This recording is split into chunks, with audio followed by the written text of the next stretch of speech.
had a great question again, following on from the DIY wardrobe review masterclass, about thinking about what are some of the common alterations that we might want to do to make a piece work when we're assessing a piece. So it was fun to put this together. And Janet, before I do that, Janet's just saying the new linen doesn't seem to crush as much. I agree. There's a lot that are linen mix. I think it's a linen blend. So there's some man-made plastic fibres in there. Yeah. Which will take longer to break down. I did see something about that. It definitely does. Any man-made fabric, sadly. So just going through, these are just some common alterations that you might want to look at.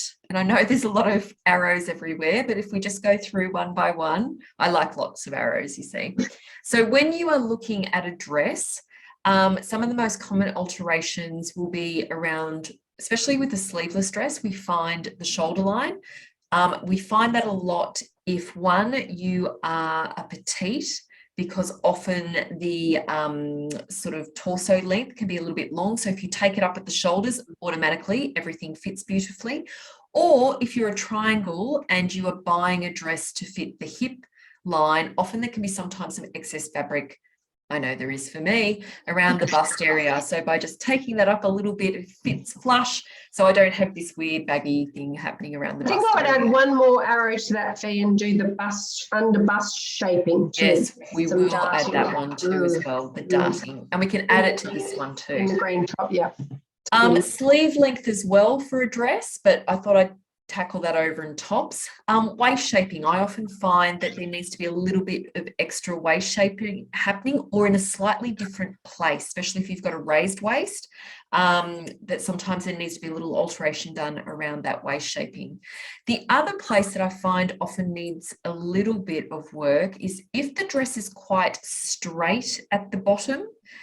Often I find just tapering it in a little bit, like bringing it in just slightly below that hip line, just creates such a beautiful hourglass shape. I often find when it's too straight, it becomes a little bit boxy. And then obviously it's another version of skimming, not clinging, isn't it, Fee? Not through the leg line as well as the waist. Yeah. Then with pants, the classic one that we look at is the waistline. So either taking in the waist or expanding the waist as well. We have many clients who will put, even though we might get some people who take out the triangle, sometimes we have people who add a little triangle either at the back or at the sides, just to give it a little bit of extra give around that waistline and to be more comfortable there. Sewing in the pockets, and I noticed, I think someone just popped in the chat about sewing in the pockets in dresses as well, but pockets in pants, a great way. Especially if everything else is right about the pant, but you've got the laughing pocket thing happening, then that's a great way of saving a pair of pants. Again, tapering through the leg, especially if you are, I was having a conversation with someone today, especially if you are a gorgeous rectangle, and what you find is things, when they fit around the leg, they don't fit comfortably around the waistline. They feel a bit tight.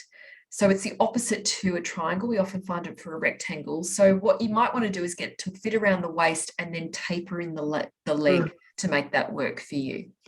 So that's an option if you don't want to muck around with the waistband on it. And then absolutely length with pants as well, getting that right length. And we do find around the ankle is great because you can wear flats and then also heels. And then we often find you do want to taper in at that ankle point because, again, it makes your leg look narrower rather than having, unless it's a wide leg pant. Sometimes when you go too straight, again, it does the same as what the straight skirt does. We like having those curves and those shapes happening. In terms of skirts, again, you want to do some work around the waistline if you need to, and also the tapering again at the bottom. And then with sleeves, both in dresses and in tops, playing around with that sleeve length. I know even I was working with another client, you know, we were playing around with different tops and things in her wardrobe, and it was literally just taking it up a hemsworth. You know, a hemsworth here, a hemsworth there. I love that now, saying taking it up a hemsworth. I was going to say 2 hemsworth. 2 hemsworth. What a day. So it just makes all the difference, or even just taking it up on an angle.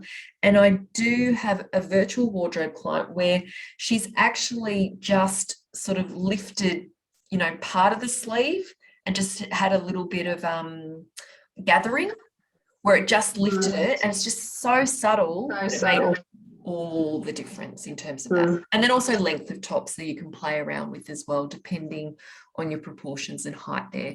So there's some of the most common ones that we do. Just a little extra on the pocket idea, Fee. It is a very common alteration. I go as far as to sew down the pockets and cut out the excess fabric underneath. So that removes that other layer, and also that line you can generally see in sort of firmer fitting pants.